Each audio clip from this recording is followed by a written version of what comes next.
Yes. Yes. I say yes again. Thrice I say yes. We are live. And I'm double checking that right now to make sure we are live on the Facebook before I bring up my guest. And just as a little bit of a pre-qualifier, I am this idea tonight was not really mine. I like the idea, but I had this friend on a while back, Rebecca Cruz Styles, and we were wrapping it up. And she said, "You know what'd be fun is if one night I got to ask you questions." And I said, "Okay, let's give it a shot." And then she's still waiting to come on. And then I showed her. Normally I have notebooks with questions on it. I have nothing. I'm not prepared. I am mentally naked right now, which is better than the alternative. And I'm sure she'll appreciate that. What's up, Rebecca? Hey, I'm so excited. Are you really? I am. Hey, I've been looking forward to this. It's going to be a lot of fun. What? Yep. You got to talk a minute because you know those pictures you sent me? Yes. I have to download them. I mean, I've downloaded them. I just have to bring them up and get them ready. They're not going to come into play until later. So you've got time. Okay, here we go. Now, do you want me to give you the countdown and then just the conversation is yours? I mean, we're just talking. Okay, good.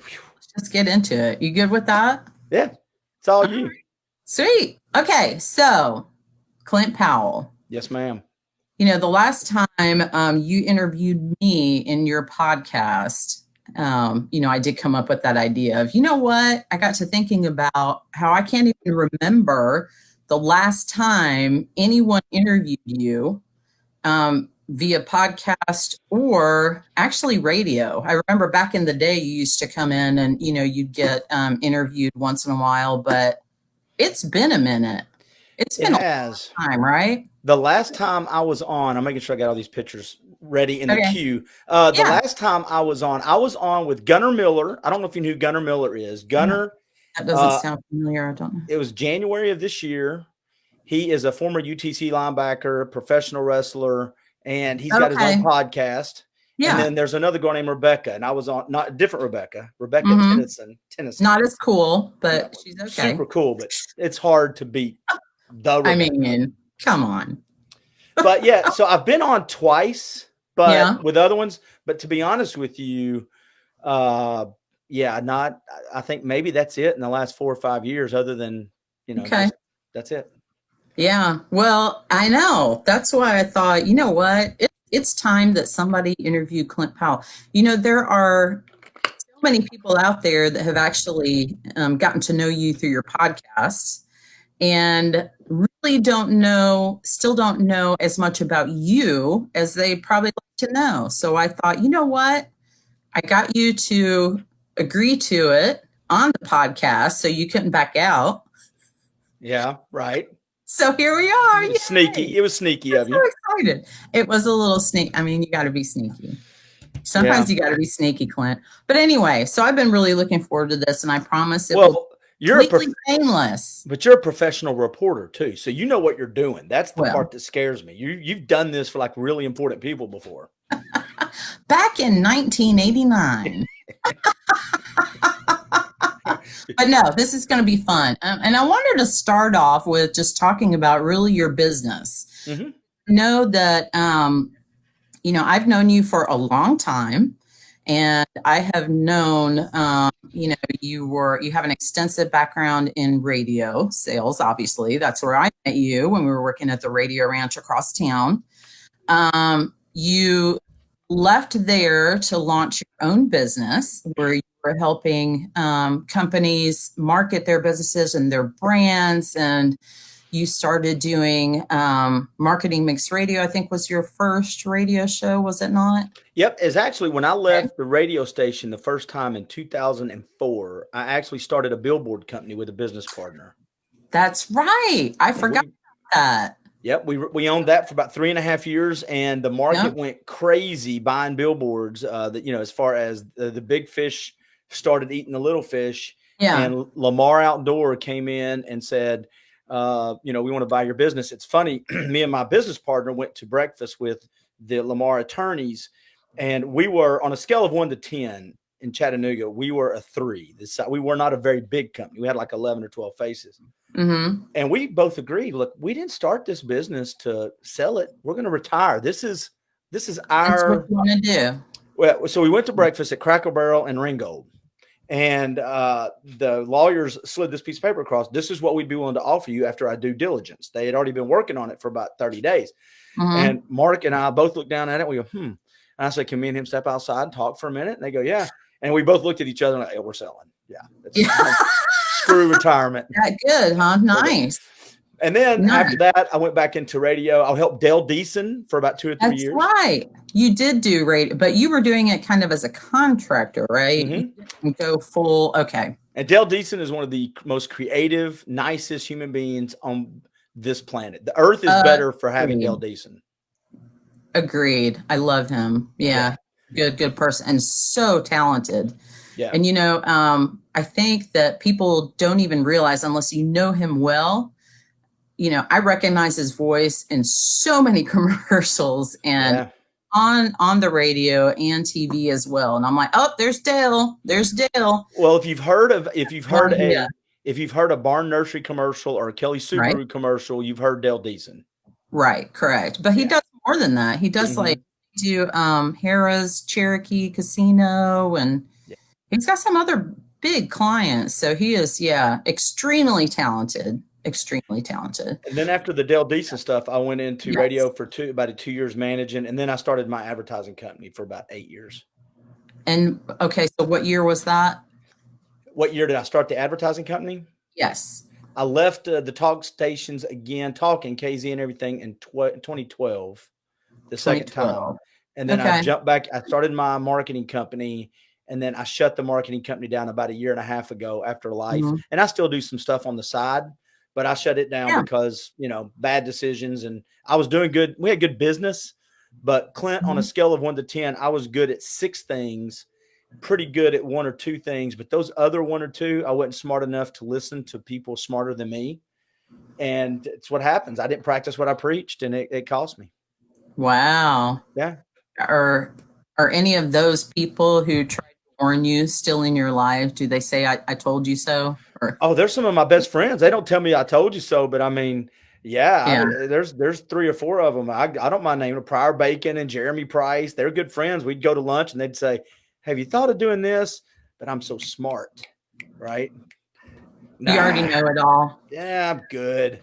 I'm good. All right. So right now, because I know, because you've been in marketing and branding for so long and your focus has always been business. I mean, you're a business guy. You really, you've got a great mind for business, and you've helped so many companies along the way grow their brand and, increase their sales and all that. So I'm wondering who you looked up to in trying to, create your own brand. And is there any one piece of advice that you think of quite often and think that is the best piece of advice I have ever gotten from anyone? And if so, what is it? Wow. Just in the business world, right? Yeah. Okay, good. Because advice about life, you're still waiting for it. Well, my mind was flooding with advice that was good. I just didn't take about life. So, it's really, when it comes to sales, I started my first business when I was 25. Wow. Yeah, 25 years old. I was working a job, and I'm just going to lead to your answer. Okay. So I was working at a job, and a buddy of mine came to me and said, I've got this idea. He was about 1 year or 2 older than I was, and it was to start a commercial cleaning company because he had a friend of his that owned a business and was struggling finding a good cleaning company. So we formed a LLC. We got us all, got all the paperwork, quit my job, and we built it to where we had about 30 clients, ranging all the way from Dalton to Murfreesboro to Athens. Wow. Yeah, we had, well, and when I got married, I sold my half to him because I didn't want to work third shift. We had like 7 or 8 clients. But I've always, and that's a lot of traveling too. Oh God, I imagine. Yeah. Well, what happens is you get a phone call at 5:30 from one of your part-time people, and they go, "I can't make it tonight." Well, they're cleaning places in Athens. I'm going to Athens. Yep, that's the way it works. I've always had a mind to own my own business. I'd rather tell myself what to do, even if it's wrong most of the time, and make my own money. But when I came to talk radio, it was right after I got married. And I was fortunate enough to have a sales manager named Kenner Yamada and a general manager named Danny Brown. And they Danny both, was the best. and they both helped me harness the wild horses in my brain, you know? Yeah.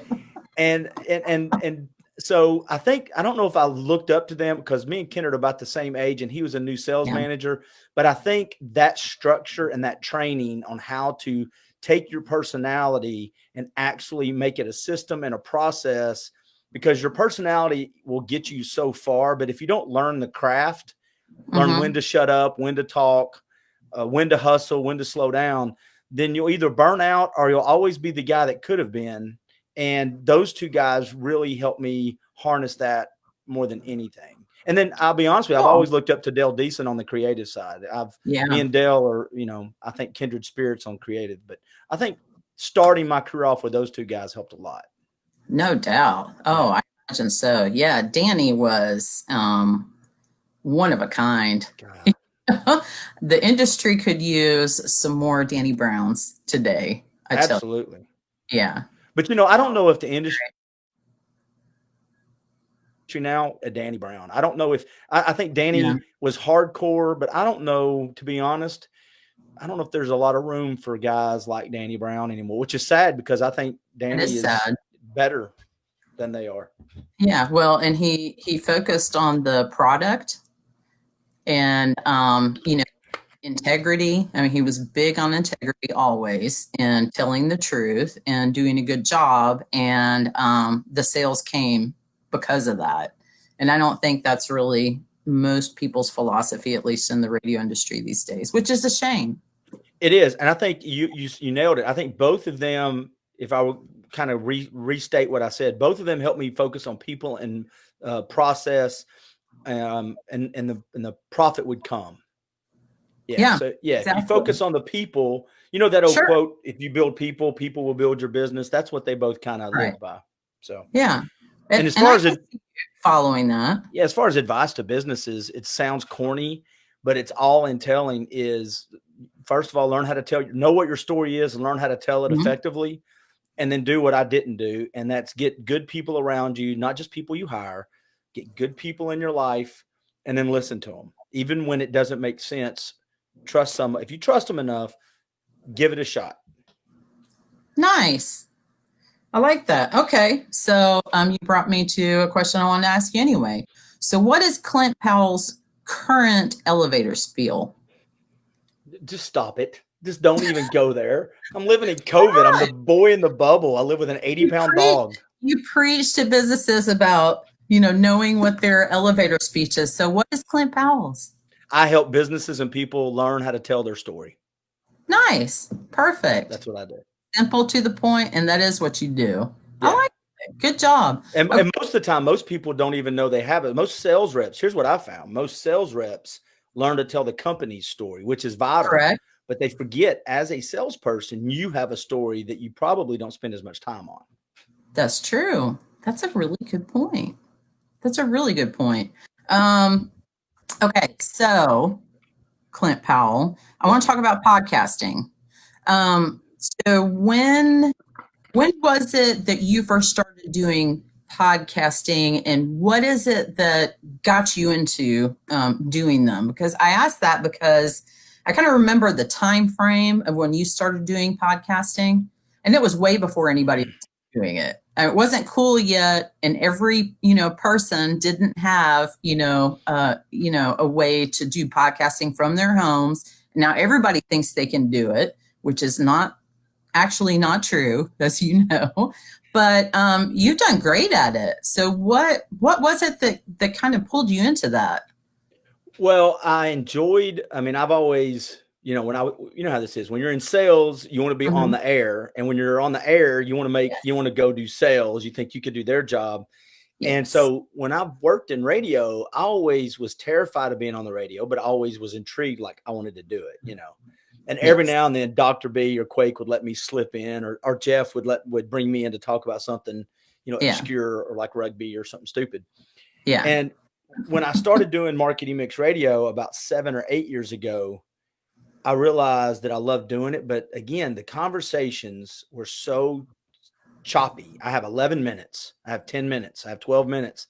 Then I started listening to podcasts about 4 or 5 years ago. And I realized, well, once the 7 minutes or 8 minutes radio clock was going off in your brain, that's really when the good stuff started coming out. Right. Because if me and you were on the radio, Rebecca, and you say, and I say, okay, Rebecca, you've got this fundraiser coming up with wherever you work at. And you start telling me about it, and you go, I took this trip one time to Ireland, and it gave me this idea to raise money. I don't have the time to go, wait a minute, you went to Ireland? Yeah. Right? Right. So what intrigued me about podcasts is when you're listening to it, it's a flow of conversation that can take you down interesting paths. You don't run by the exits. You can get off for a minute and talk. And when I started doing it, I just fell in love with it. I'm like, this is just real stuff. It can last 15 minutes, it can last an hour and a half. I did one with Brandon Lewis the other night that lasted an hour and 20 minutes. He actually said, I've got to stop talking now. So, for the love of God, I got to stop talking. That sounds like one of your interviews with Jeff. You can go on for a long time. So I'll tell you what I love about Jeff. And I have a conversation every Saturday with a great friend. She's a good friend now. And she has a podcast called The Propaganda Report. And it's a nationwide, very successful. She's in California. But I know her triggers. So when things are going a certain way, I'll do this. And you'll watch the videos. You watch me drink. I'll go, so tell me, why won't you vote for Trump? And I just take you have a break of about 20 minutes straight. Same thing with Jeff. I'll go, boy, that Trump is something, isn't he? I have witnessed you pushing his buttons. I love it. I've seen you do it. You like to drop those bombs and then, shut up and just sit there and let him go off. I'll go pee and come back and he'll be like, and then. That's great. Okay. So, podcasting, let me just say this. You are incredibly skilled at podcasting. Well, thank you. Your conversations are extremely informative, very entertaining, oftentimes, and you do a really good job of pulling out the best in people. So kudos to you for that. But I did want to ask you, what is your favorite podcast of all the podcasts you do currently? So you mean the topic or the guest? Because I've now whittled it down to where I do 2 podcasts and 1 radio show. So okay. Marketing mix. And then I help other people do podcasts. Like there's people that will pay me to come on because they know the meat of it, but they don't know the transition stuff. Yeah. So they'll pay me like $50 to do every podcast to help them do it. But nice. I do Dayfire podcast with Dawson Wheeler, who's the former owner of Rock Creek. Those are great. Oh, well, they're fun for me. And here's why. I like going outside and chasing waterfalls and weekend walks, but I get to talk to these cool people that are doing, some of them are doing what I do, but a lot of them are doing crazy stuff around the world. Some of them are scaling sides of mountains without ropes or crazy stuff. We just did one Jeff was on a couple weeks ago. The week before that, we interviewed a guy, him and his group, they chase where waterfalls will actually freeze completely, and then they climb them. Just like you would rock climb, they climb frozen. It's ice climbing. Frozen waterfalls from the bottom up. That's insane. Craziest thing ever. Yeah, I know. But the stuff people do is just incredible. Yeah. Have you ever interviewed him? I imagine you have. Ben Freeberg. Oh, yeah. Yeah. He is the nicest guy and seems so calm when you meet him. He is a monster. Okay, so we just kayaker. Let's see here. I want to look it up real quick because I want to get his name right. I don't want to mess it up because it came out today. So the guy's name is what's his name? He was representing the Walden Ridge Park, but I can't remember. Let me see if I can find his name real quick. Hold on. Because I'll tell you what he does. Chad Weichel was on the phone with us. Oh, Taft Sibley. Okay. So Taft Sibley, we're talking about this project he's got going away with Chad. And at the end I go, hey, so what do you do for fun? And this is what I say. I love podcasting. He goes, He smiled. His whole demeanor changed. And he goes, Yeah. I do sink boating. And I go, what's that? He goes, it's like kayaking in whitewater, except we get in boats that are designed to go under the water and we see how long we can stay under and who breaks the record before they surface. What? Exactly. But they'll travel the world to these like rapids and they have boats designed to go under and then they see how long they can stay under. That we used to do that when I was a kid and I would get in trouble. Right. Your mom would beat your ass all the way home. You don't hold your breath like that, jump off that cliff. You know. That's insane. Yeah, I know. You really do learn a lot about adventure sports through, your day podcast, Power podcast. Yeah. But you said something about the podcast, which I appreciate. But what I have found that makes the podcast good is the guest. That's it. Really. So you're making this podcast good? This will be the worst podcast I've ever done because I'm the guest. That's not true. That's not true. People are going to love it, Clint. It's okay. People want to know. Nobody wants to know the real Clint Powell. No, they don't. So, listen, there's people that know me really well. Just call them and ask them, and you'll realize in about 3 minutes they'll be like, "Oh, never mind." Yeah, I will be watching that day. Yeah. All right. So listen. Okay. So podcast still. Mm-hmm. Yeah. Has there been one singular podcast or conversation you've had in a podcast that just comes to mind as maybe your favorite conversation ever? No, I've done. I know that's a tough one. There could be just one of your favorites. So I added it up the other day, and I think I have done about 450 or 500 podcasts, which is not as much as, a lot of people who are podcasts, they make a lot of money at it. But yeah, I did one with a guy that I had no contact with. And I heard him sing. I heard him on YouTube, and he's got a great following. His name is Marty Ray, the Marty Ray Project. Yeah. So me and my daughter had heard him on YouTube. He's got, he'll have 60,000 downloads. He's 100,000, a million listens. And he does these remakes of songs. And he's got this like JJ Gray, just a voice. He's got that bluesy voice. Great. Yeah. Well, I just reached out to his Facebook page and said, I'd love to have you on my podcast. Man, let's do it. And he's in Atlanta. So I got him on. He's got this big beard, and I thought this is going to be awkward. Ended up being just a fun podcast. And at the very end, he sang a little Dock of the Bay for me live. And I've watched the video since then, and I just get all giggled. I'm like, this is awesome. A dude that I went from just admiring, now he's talking with me and he's singing for me. Yeah. So that's awesome. Yeah, he is incredibly good. And I appreciate you sharing him, because I would not have discovered him had it not been for you doing that. So I've become a fan since you started sharing his music. Very good stuff. He's incredibly gifted. So much fun too. He did one. If you ever want to hear it, you can go look up Ice Ice Baby Marty Ray, and that's fine. But if you want to hear, in my opinion, one of his best is go listen to Simple Man. I don't think I have. Oh, that one. He just drops it, man. He's good. Yeah. All right. So along those lines, does that make you think that you want to do more podcasts that actually focus on musicians? No.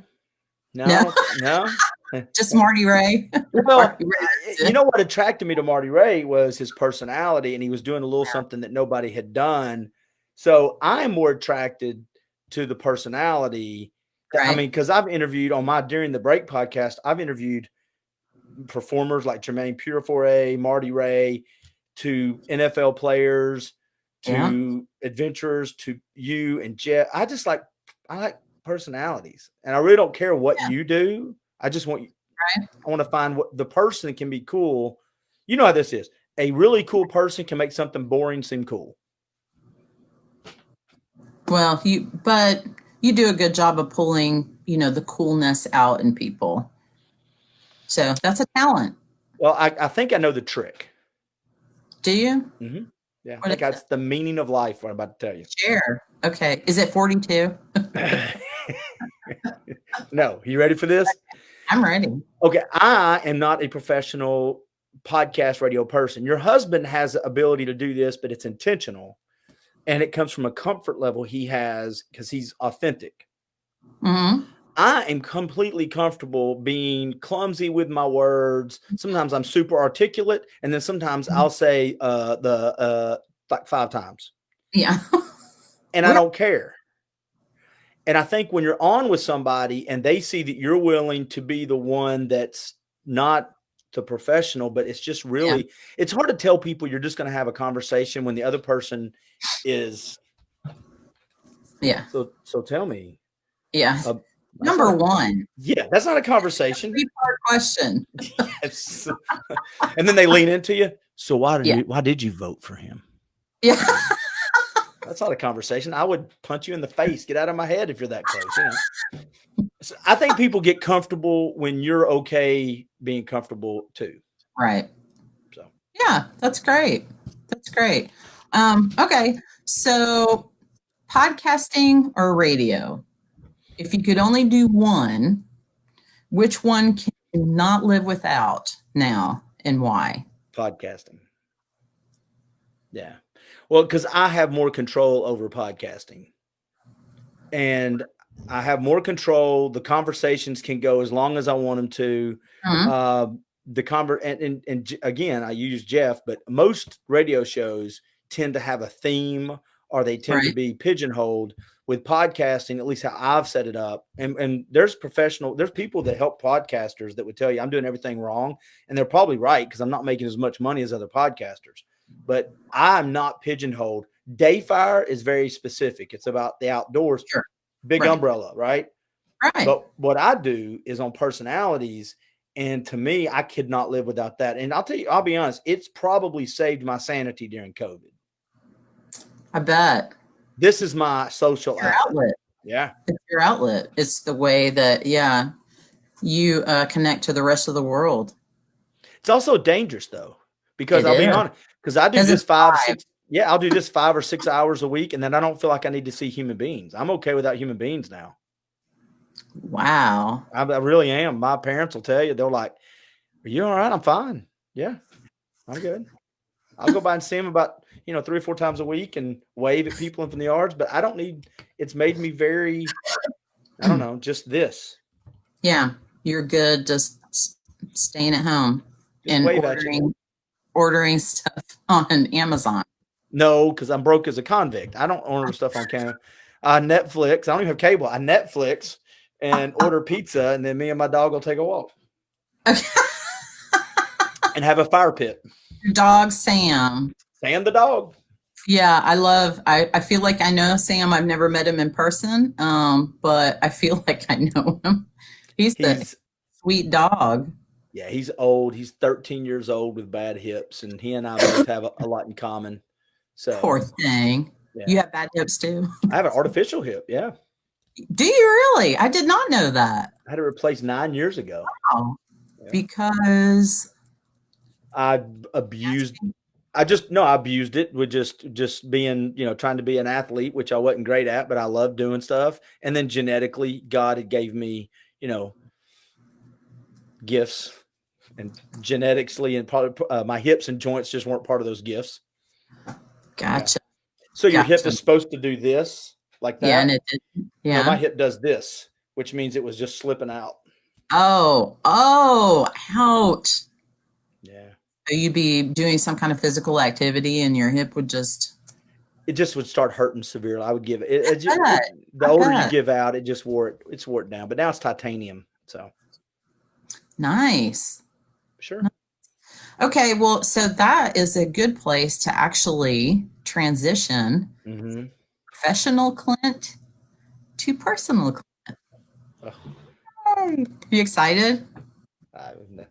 Sure.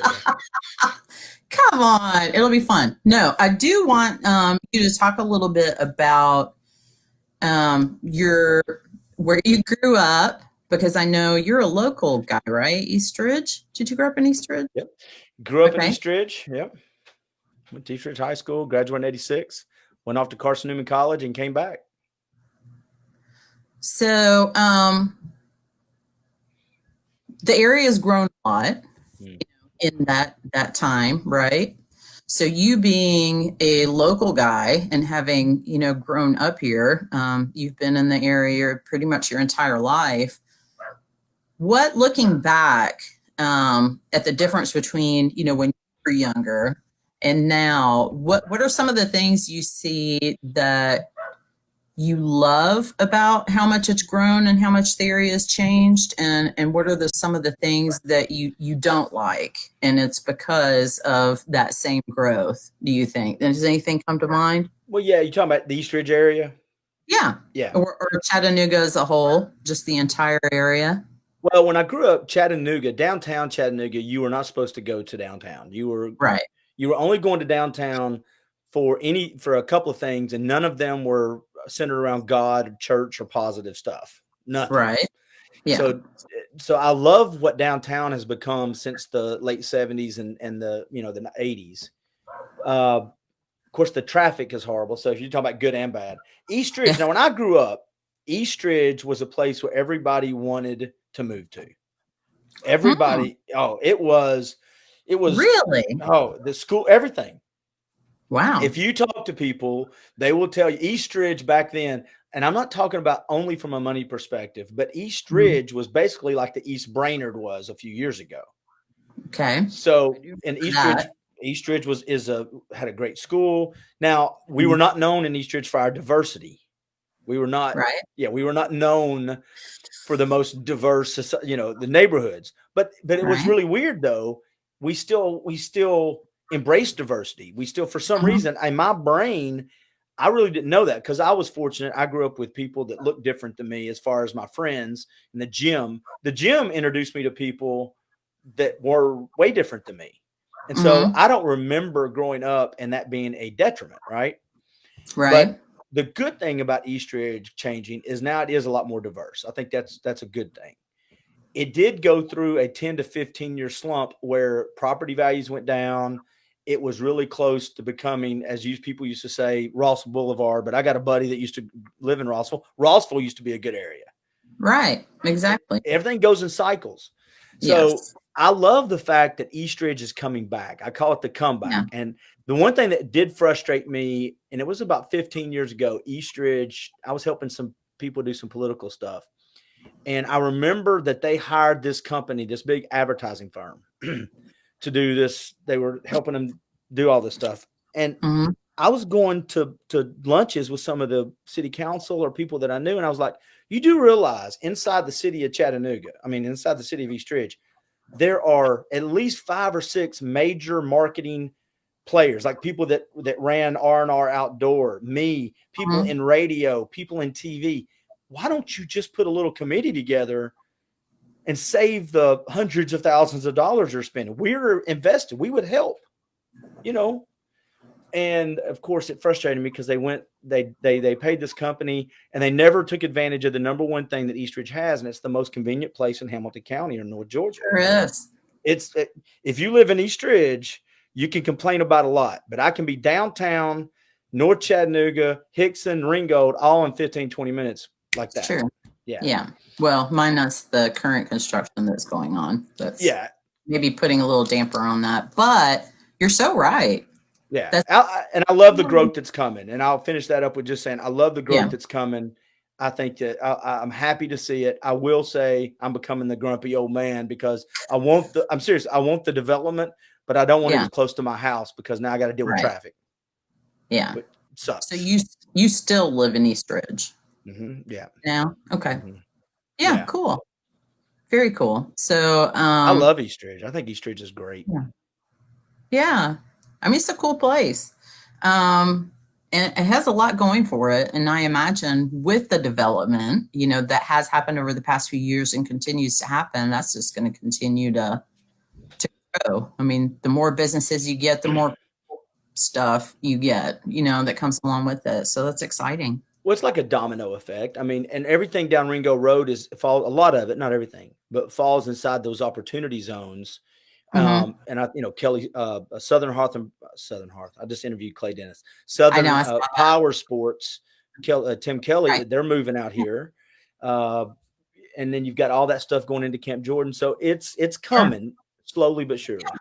Yeah. But, I never understood why it wasn't coming a long time ago. And I never got that. I mean, because it is more convenient, yet, Fort Oglethorpe got the Costco, not East Ridge. I mean, it seems like it would have been just as convenient. So I don't know. Well, let me gripe just for a second here. I'll go on my Eastridge gripe. So a couple of things about that. So first of all, Eastridge did not, Eastridge I used to say this all the time. Eastridge and Red Bank for about 10 years would, I think, compete to see who was going to have the most negative headlines in the Chattanooga or the Free Press. And well, they would. We always had bad stuff happening. There was always controversy. And I don't think Eastridge did a great job of harnessing a message. They didn't run it like the business message. We have a story to tell in Eastridge. I don't think anybody sat down and crafted the story and then said, okay, this is how we're going to tell the story in these different venues. And then, liquor by the drink got passed over for 15 or 20 years. And what happened was Chili's went to Brainerd Road, Chili's went to Hamilton Place, and Chili's went to Ringgold. And I'm using Chili's. On a map, there's this little dotted line that says, now you're on Brainerd Road. Right. I don't see the dot, right? I drive to Chili's. I don't go. Yeah. You're not going to go, I can't go there because that's in Brainerd. And if I'm going to drink a margarita in that one, I'm going to drive right back to my house. It's in Eastridge. What I've done is I've left the revenue in Brainerd. Sure have. Yeah. So. Yeah. Well, that has that has a lot to do with, who is in the local government in those positions of power, as you know. And I don't think, I'm not saying their motivation was wrong. And I'm not saying that, it wasn't the right thing to do, because maybe because of that, we now have got what we've got now. I just think that you've got to have the conversation. And a lot of times when you have those conversations, you get labeled as, well, I went to church with you for a long time. I get it. Yeah. I still like wings. I still like fajitas, I even like Brainerd fajitas. Yeah. You don't have to, you can go to Chili's without drinking a beer, right? I mean, right. Come on. I don't understand. Yes, I know. Me neither. I've never understood that kind of thinking. But when Fort Oglethorpe passed liquor by the drink, I thought, wow, things are changing, because nobody ever thought that was going to happen. So, there you go. Things change, and times change, and people change. Well, very cool. Great to learn all that about you. Back to your childhood. I know you said that you're not really athletic, but I don't believe that. Ever since I've known you, you've been extremely athletic. So I'm going to assume that you were an athletic kid. You probably played sports growing up. So tell me about that. What did you play? When? How long? What were you great at? What were you terrible at? So this is actually, this is weird. I don't like this. So I actually, there's a little talk that I've given to a couple of youth groups or teenagers about this. Okay. So here's why. I was involved in athletics until I was about 9th grade, 10th grade. I walked out to try out for football in 10th grade, had a little run-in with my coach, he's passed away, but I loved him. And I never went back out. And I remember my senior year, he was like, dude, you should have come back out for football. I'm like, well, whatever. Went to Carson Newman, didn't do anything. I walked on the team my 3rd year there, and I'd made it up the playlist there. I was on the 3rd string running backs at the time, 1st string kickoffs. Wow. Here's the problem. I quit in high school, right, in sports when it got rough. Right. Well, it got rough about a week and a half, 2 weeks before our very first game. And by the way, that season they won the national championship, the NAIA. Well, It got rough, and there's a story behind it, and I quit. So I went through all the practice of spring and winter practice, spring practice, summer practice, and all of fall, including 3-a-days. And about a week and a half before the season started, I would have got, on a scale of 1 to 10, I would have got this much playing time, but I would have been part of the team, right? Right. Yeah. I remember my coach, Coach Lester Walls, told me, he said, don't do this, man, because I broke my hand a couple times. Aww. And I said, I'm just busy, Coach. I'm trying to work. He said, you'll regret it every day of your life from this point forward. And I have. But the talk I give to young people is about quitting, the lessons you can learn. Yeah. Everybody brings in people to talk from the success point of view, and there's great lessons Right. there. Yeah. But But there are also great lessons in failures. well, there's from the pain of quitting will Yeah. teach you things that some kids will look at the guy that's the all pro and can't relate to. The desire to quit and actually hear what happens if you do, and the regret that a guy or girl is living with. And it's the same way I think out there when people quit marriages, when people quit friendships, when people quit jobs, Yeah. the habit of quitting, it becomes a habit. And I was lucky I broke that habit, after that. But that's the story. And then I've always loved playing basketball, and I found rugby, and I found weightlifting and powerlifting. And so I was a late bloomer, and I really didn't start really doing stuff till I was about 18. That's a long answer, but there you go. Okay. Well, so do you want me to delve into there's a story behind that? And I still do boxing stuff. What do you mean, the story behind what? When you were talking about why you quit, you Oh, said, you can dive in. This is your interview, ma'am. I'm a politician. I can give the evasive answer in a heartbeat. yeah, talk around it, and never answer. Oh, is my time up? I'm sorry. You asked the question. I'll answer whatever I can. Yeah, it's up to you. So This what is is your the interview. story? What is the actual story? Well, life gets hard. You doubt yourself. That's what Okay. happened. So, Yeah. um, when you quit in high school, and part of it is you doubt yourself. And here's the big thing. When Coach Walls came to me and he said, "Hey, I'm telling you right now, you're going to regret this every day of your life," and you listen to that, the mindset of a quitter is your inner voice to yourself is not really one of self-doubt. It just starts flooding your mind. It starts justifying a horribly weak attitude. It says, "Hey, dude, you're busy. I was trying to work, and I was going to try to play football, and I was taking a full load. Well, you Yeah. broke your hand twice. I mean, I had a hand in a cast, and all these reasons." Yeah. And I had not. This is it right here, boys and girls. I had not developed the inner voice of a winner. And a winner doesn't mean you always come in first. A winner Right. means you always push through for yourself.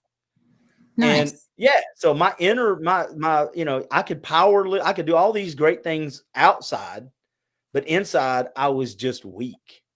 I just crumbled when it got hard. You were a kid Yeah. also.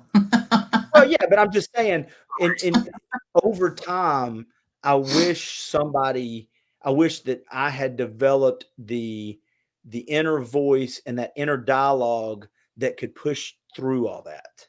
Because on the other side of that, this sucks moment, right? I'm failing Mhm. moment, is self gratitude, self satisfaction, self appreciation, and motivation. And it really has nothing to do with the sport or the job or the marriage. It's Right. the I did not quit when it got tough. Now, Good for you. the lesson from that, if you hear that or you go through it, is that's going to be the last time I quit. You know what I'm saying? Yeah. That's when you circle that date and go, well, I'll be damned if I ever feel that way again. Right. You know, Yeah. so That's the last time. Good for you. yeah. So is that the the piece of advice that you most commonly give kids? Because I know you do mentor a lot of kids. You worked with a lot of kids over the years. Is that typically, the piece of advice you give them? Yeah, I guess. I mean, because I always go to what I tell my kids. I tell my kids, and this is funny, I text them every day, be thankful about something and tell God, make good decisions that you'll appreciate in 5 years. Hmm. And if you believe in it, don't quit. Nice. Yeah. I mean, that's about as They, simple. do they take your advice typically, or are they hard headed like you and think they know everything growing up and not take it and then wish they had later? Oh, I'm sure it's a combination of both. And you know how it is as a kid. Especially the older they get, you see of them what they want to show. That's true. Yeah. I mean, I've got good connections, so I know when they're doing stuff they shouldn't. And then every now and then I'll surprise them and go, "Hey, were you doing that the other day?" And they're like, "I'm almost 22. How do you know I'm doing that?" I know.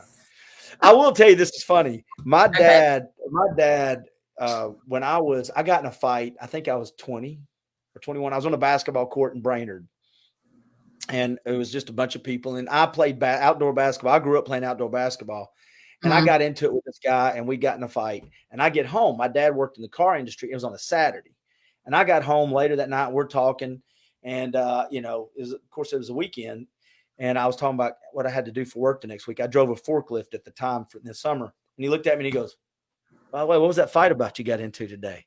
And I remember going, "How in the how hell did do you you know?" And now that I'm a dad, I love having that power. I'm like, now I know how you felt, man, that power trip, you know.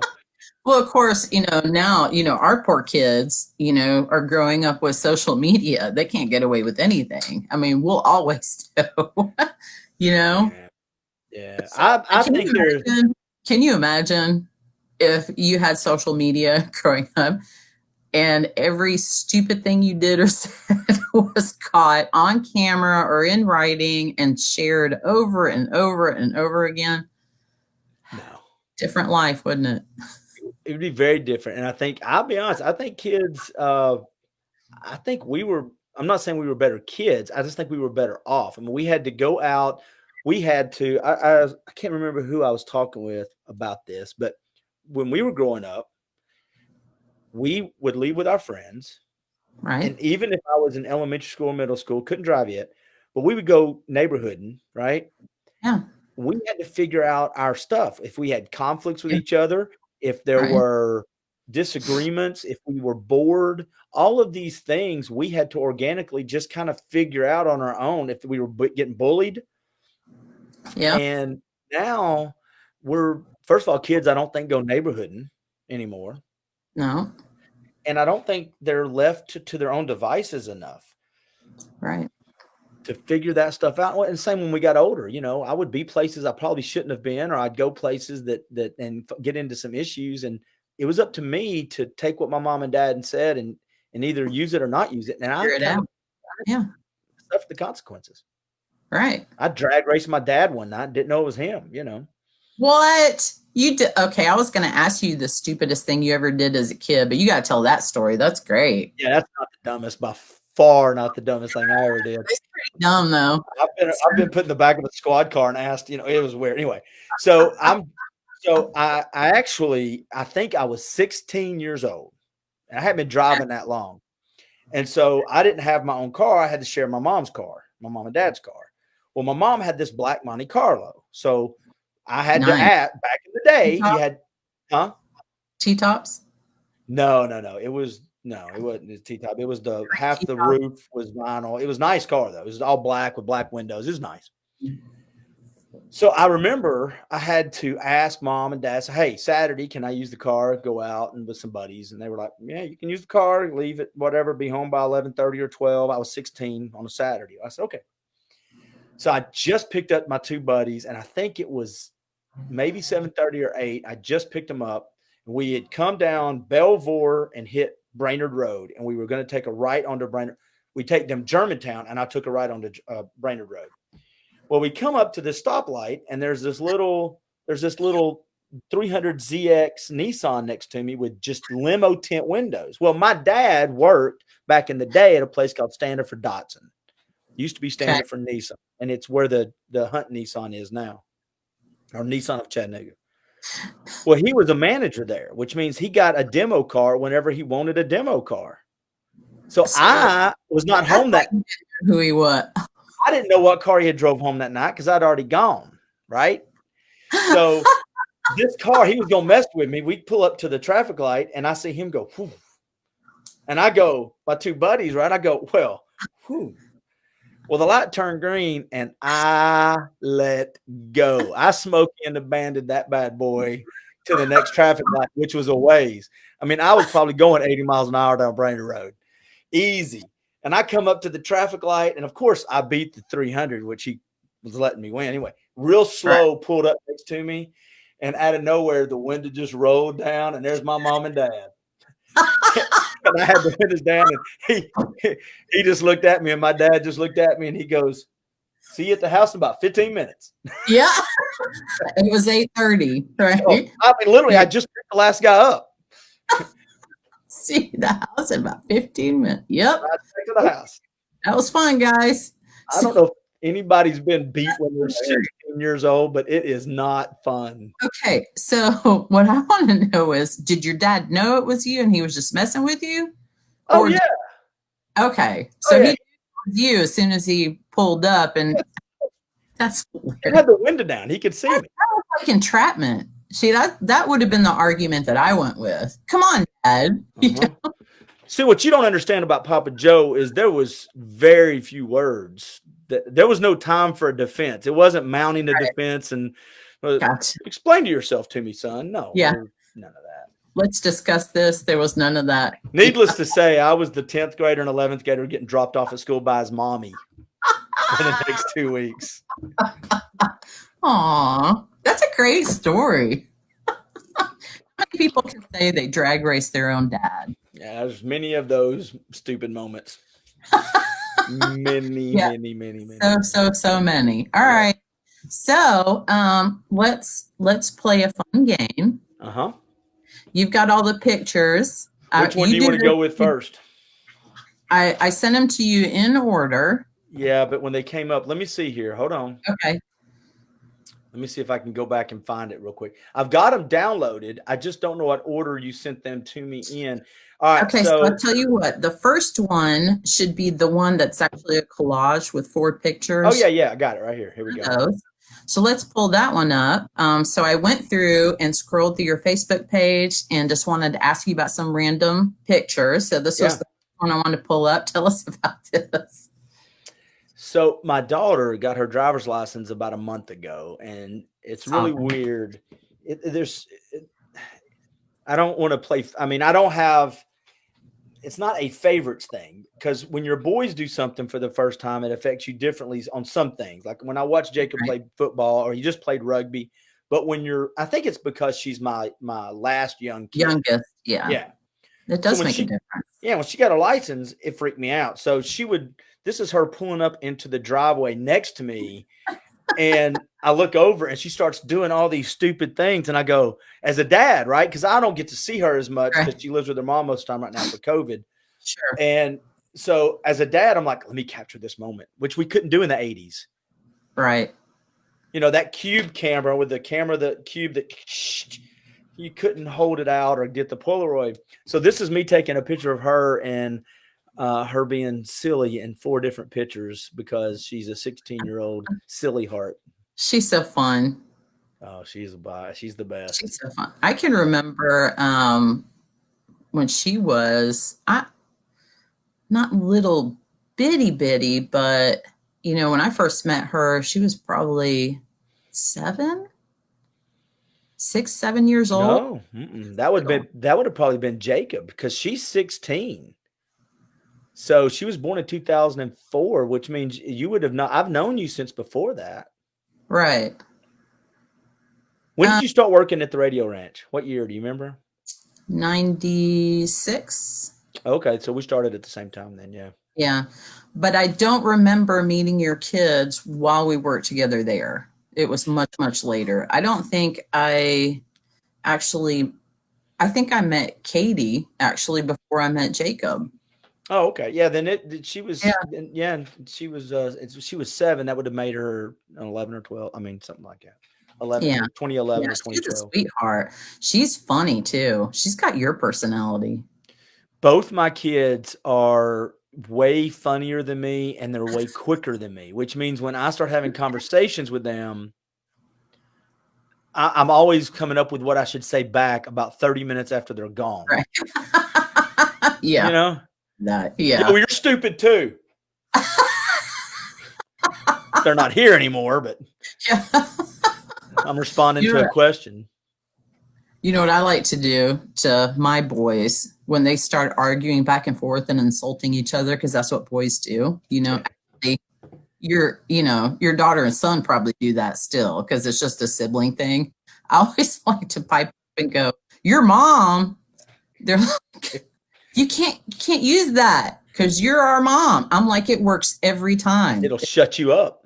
every time. They're like, no, I don't understand. Yeah, it shuts them up. Every single time. Your All right, we done mom. with this picture? Okay, yes.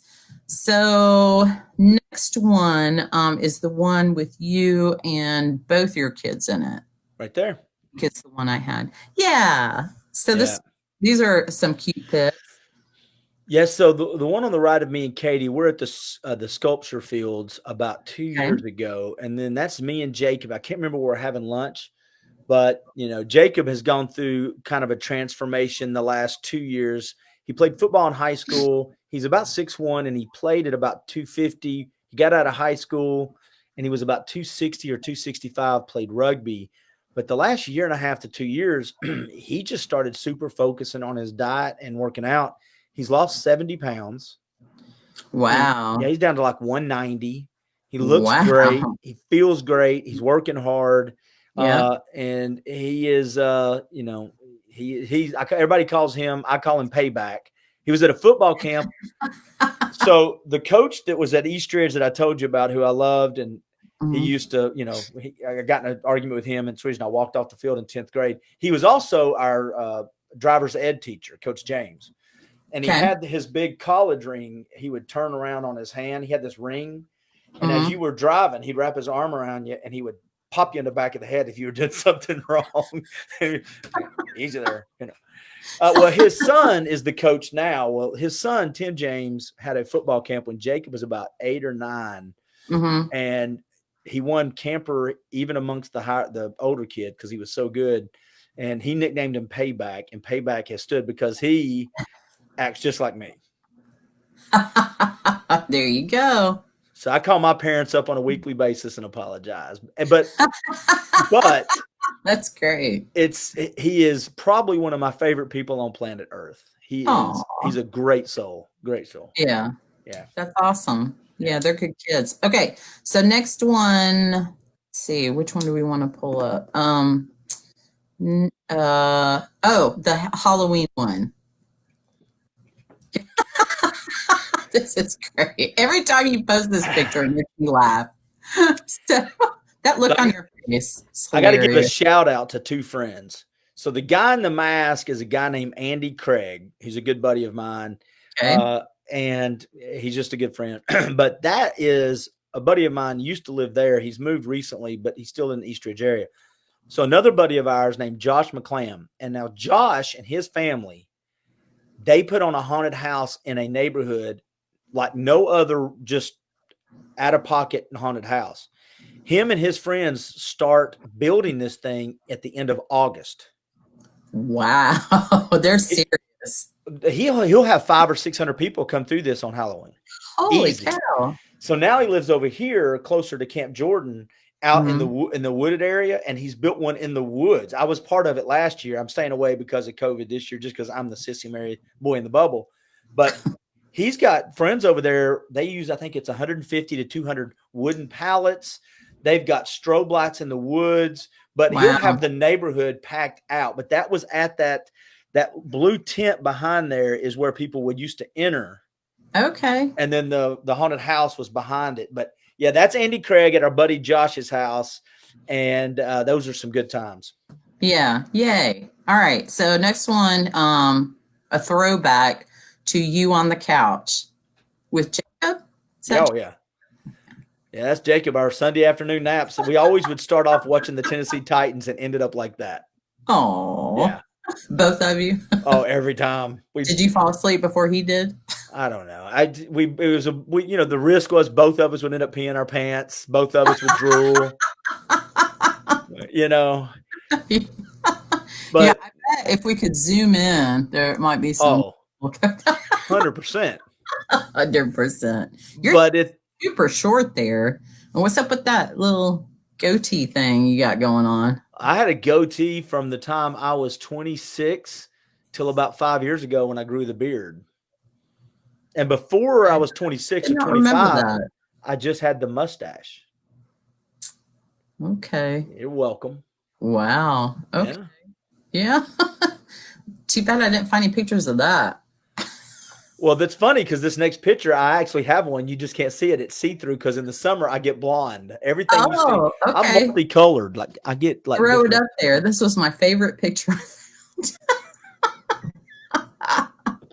There it is. Look at that mullet, and that's a Look at party that. shirt right there. That's a party shirt. That is the shirt. I'm pretty sure that I knew somebody who had that exact shirt. That Well, exact, then was he like super cool? of Of course. course, yeah. And probably had a mullet too. That's the lady You do killer. have a mustache in that picture. I Yeah. noticed that before. That's hilarious. Thank Look you at very much.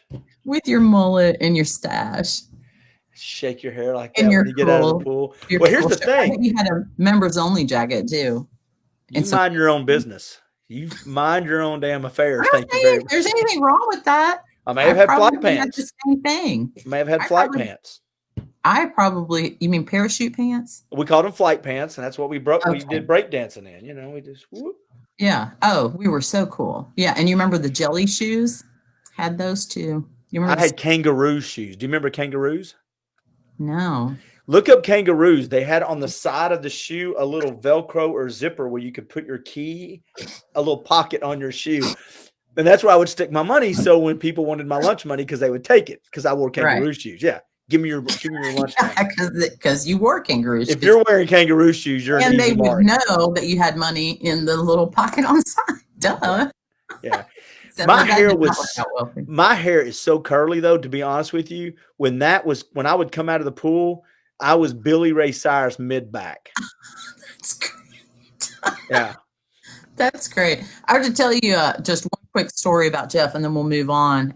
He had a lifelong childhood buddy of his come up and visit us several years ago, and super, super nice guy, super kind, just one of the nicest people you'll ever meet in your life. But he did have a, and the funny thing is, we were downtown, and he's from a small town, right? Right. We're downtown walking along the sidewalk right around the Tennessee Aquarium, and a car pulls by really slowly, and they had their windows down, and somebody yelled out, "Nice mullet." And he thought it was a compliment. He goes, "Oh, everybody's so nice here." Oh, it just broke my heart. Just Okay. it. Well, real Yeah. quick, I about got in a fist fight over a mullet in Gatlinburg about 5 years ago. Yours or someone? No, I've had this. So this is when, you could take pictures with camera. I mean, that's just when Yeah. it first could start doing it. At least when I first started realizing you could take pictures with cameras really well. Because Kennard Yamada taught you, because he always had the first of everything. Yeah, I call him my mini Best Buy because I would just call him. And so I'm walking down the street with my kids. It was just me, Jacob, and Katie would go to Gatlinburg once a year, just us three all the time. And so Yeah. I'm walking down the street, and the guy in front of me, I don't know how to put it into words, the quality of mullet he had. It was. And when you say quality, it was outstanding. It was for a mullet. Oh, no, just for his mullet had soul to it. His mullet was going to heaven. His mullet, it was gelled on it was going to be it was gelled on the side, topped. You could tell it felt a little, it was groomed down the back, mid back, straight. Wow. It was probably 4 feet. It was the best mullet I had ever seen. I mean, bar none. And it was so good that when he was walking, people were doing, like, is he a movie star? What kind of, who has got the guts to wear that thing? So I've got my camera, right? In Gatlinburg, we're in front of like one of the candy stores, and I'm trying to take a picture because he's stopping and looking in the stores, and I'm trying to, dang it. And it's blurry. I'm looking at it going, dadgum, it's blurry. Well, finally he stops and he turns, and I'm looking at the camera, and as I click, he looks at me, and he goes, "What you doing?" I said, "I got to be honest, I'm taking a picture of your mullet." He goes, I thought I was going to get in a fight. I thought he was going to punch me, I thought, I got to be honest, dude, I'm taking a picture of your mullet. And I was ready, I'm like, well. And he just kind of smiled and went, Turn around, walked off like into the woods, the fog, like you saw Bigfoot. But if I tell people about it, they'll be like, bullshit, you didn't see Bigfoot. Hilarious. Bigfoot. I'm like, no, man. I saw Bigfoot and he has a mullet. Big mullet was right there. I saw him. Oh, this has been so much fun, Clint. I told you it'd be fun, didn't I? It was lots of fun. Thank you. Hey, no, wait, we're almost done, but not quite. There's one more game I want to play with you. And I call this game, Who Said This About Clint? Oh, my God. Yeah, you didn't go to court records, did you? Is this like, no, these aren't witnesses, are they? Okay. No. I reached out to a couple of friends. Just ask them, to give me a couple quotes about you and see if you could guess who said it. You put some time into this. I sure did. I told you I was excited about it. Oh my gosh. All right. So there's some serious ones and some not. While you're looking it up, can I apologize to you about something? Uh-oh. What'd you do? Well, when you look back at this, it's going to seem like I've talked over you a bunch, but there is a delay, and I'm starting to realize that as we move forward, it may have seemed like I'm stepping on your toes, and I apologize because you're the interviewer. So there. Well, that's very kind of you to apologize. No need to apologize. First of all, you didn't talk over me, and second of all, this is about you. So That's fine. All right. So this person said, I don't remember many times where he didn't ask, is there anything I can do for you? Oh, that's sweet. Yeah. Who are they talking about? Kennard, or is that Danny Brown? No, it was about you. It was about you. All right. And then another one is, off the bat, I would say that people don't realize how much Clint does for other people. He doesn't do it for the recognition, so most of it goes unseen. As long as I've known him, Clint quietly volunteers his time to help people. Things like mowing lawns for older folks, which is so awesome, Clint. Helping with home improvement or cleanup, a very devoted son, father, brother, friend, and a great friend to me. Wow. Well, these are nice. Yeah. When are we going to get to the ones where he left me stranded, he stole $30 from my wallet or something? Why do you assume that it's going to be bad? How about this one? Clint dropped everything to help me one day, and I can never repay him for his help.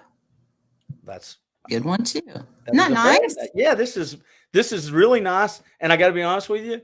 Yeah. I'm not really good at this. Yeah, you have no idea who said these things. Well, I just don't like hearing good things about me. I'm like, hey, this is awesome. Oh, I know. This is why I made you do this, just because of that reason. All right. So, but now we get to the real good stuff. Okay, you'll be able to guess who said this. Beware when he takes out his camera phone.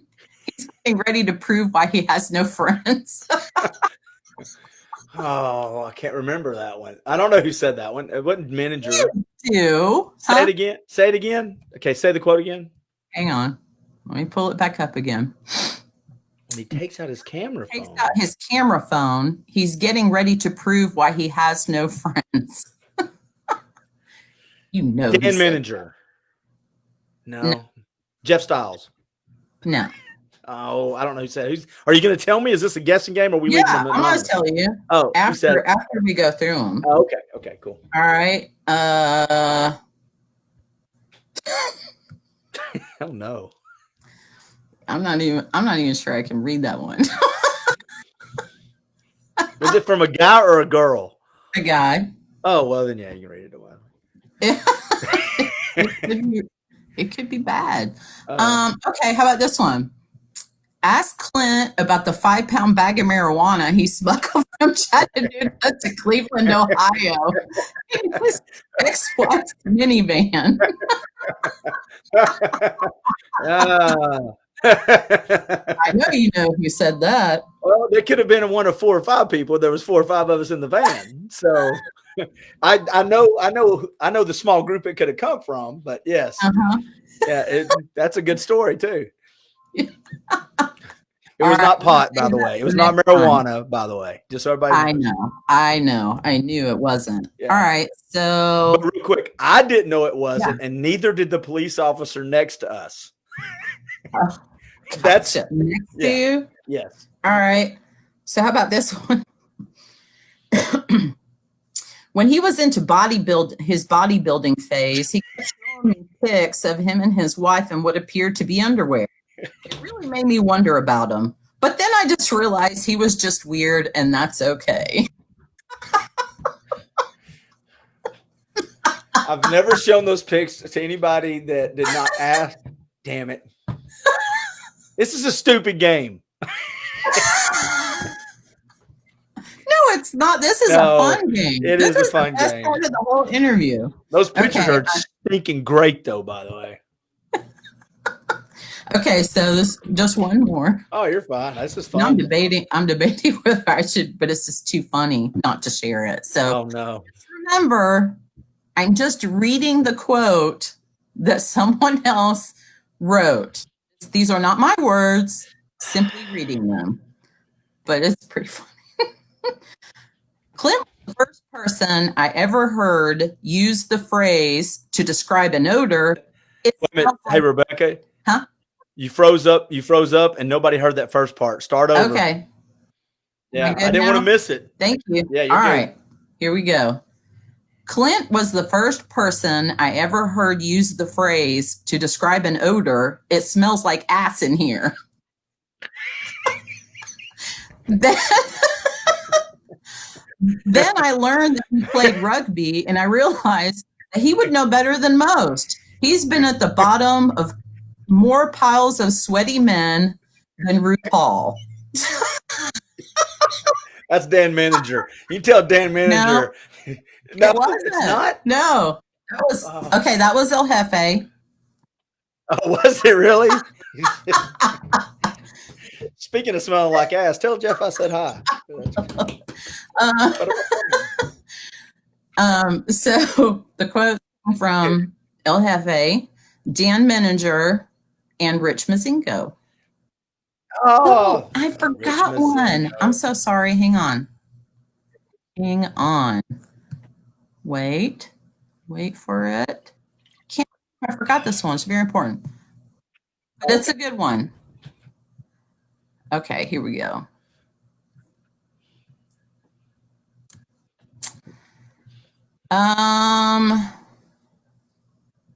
Okay, and you'll know who said this.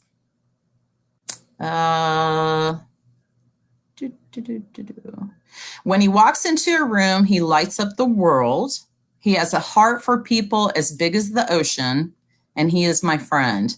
Most wonderful thing, I've worked with literally thousands of kids and families across the years, and Clint Powell is absolutely one of the best dads I've ever seen. It has been a joy to sit back and watch him raise Katie and Jacob. So I was going to say that was my mom up until the point of worked with thousands of kids. Because, moms will be like, even if, I've been in prison for 30 years for doing something horrible. My sweet baby. Kid. Yeah. He's just the sweetest. Your mom I think I got it, by the way. Oh, there's a story about my mom being a prayer warrior. I'll tell y'all, if you ever need somebody to pray for you, just reach out to Deborah Powell. Okay. I'm going to remember that. She is a prayer warrior. Absolutely. Nice. So I think I know who said that last one. You should. I think. Who? Yeah, I should. Is his name Joe? It is.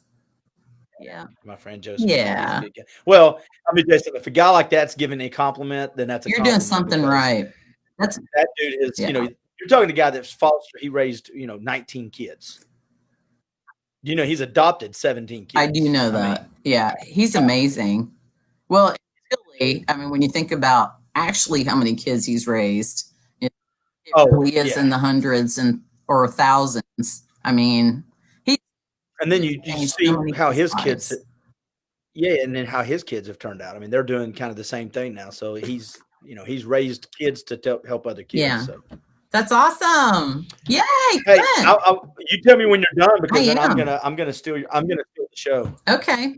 I just want to show up for 2 seconds Okay. because it's still my favorite picture on planet Earth. Hey, Jeff, you're welcome. Payback. There you go. Smells like This what, is, buddy? oh, that's That made payback, isn't it? me feel good. And that means at this video, if he ever watches it, he's going to get to that last picture and go, damn it. I know he did it again. Oh. Damn it. I remember the first time you pulled it up, you guffawed. I have never heard you laugh as loud as you did when you pulled that picture up.